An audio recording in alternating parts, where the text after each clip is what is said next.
का नाम था दशरथ, दशरथ के पिता का नाम था अज के पिता का नाम था नाभाग, नाभाग के पिता का नाम था ययाति, ययाति के पिता का नाम था नहुष, नहुष के पिता का नाम था अम्बऋषि, अम्बऋषि के पिता का नाम था प्रशुश्रुक, प्रशुश्रुक के पिता का नाम था मरु, तो मरु के पिता का नाम था शिग्रक, शिग्रक के पिता का नाम था अग्निवर्ण, अग्निवर्ण के पिता का नाम था सुदर्शन, सुदर्शन के पिता का नाम था शंखण, शंखण के पिता का नाम था प्रवड्ड, प्रवड्ड के पिता का नाम था अंशुमन, अंशुमन के पिता का नाम था दिलीप,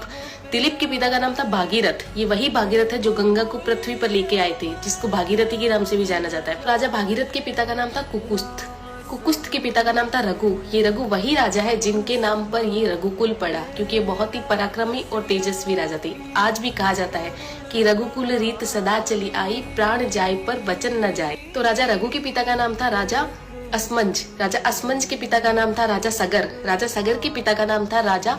असित, राजा असित के पिता का नाम था राजा भरत, राजा भरत के पिता का नाम था ध्रुव संधि, राजा ध्रुव संधि के पिता का नाम था राजा सुसंधि, राजा सुसंधि के पिता का नाम था राजा मानधाता, मानधाता के पिता का नाम था युवानाश्री, युवानाश्री के पिता का नाम था दुंदुमार, दुंदुमार के पिता का नाम था त्रिशंकु, राजा त्रिशंकु के पिता का नाम था राजा पृथु, राजा पृथु के पिता का नाम था अंडरण्य, अंडरण्य के पिता का नाम था राजा बाण, राजा बाण के पिता का नाम था विवस्वान, राजा विवस्वान के पिता का नाम था राजा मनु, राजा मनु के पिता का नाम था इक्ष्वाकु, इक्ष्वाकु के पिता का नाम था राजा कुक्षी, राजा कुक्षी के पिता का नाम था राजा विकुक्षी, राजा विकुक्षी के पिता का नाम था राजा कश्यप, राजा कश्यप के पिता का नाम था राजा मरीचि, राजा मरीचि के पिता का नाम था ब्रह्मा जी। तो इस हिसाब से हमारे प्रभु श्री राम जी ब्रह्मा जी की 39वीं पीढ़ी है, 39th। तो ज्यादा से ज्यादा ये वीडियो शेयर कीजिए, क्योंकि आने वाला इतिहास ये नहीं बोलना चाहिए कि सनातनियों को मुगलों का इतिहास तो पता था और खुद का इतिहास नहीं पता था। तो ज्यादा से ज्यादा इस वीडियो को शेयर कीजिए। जय श्री राम।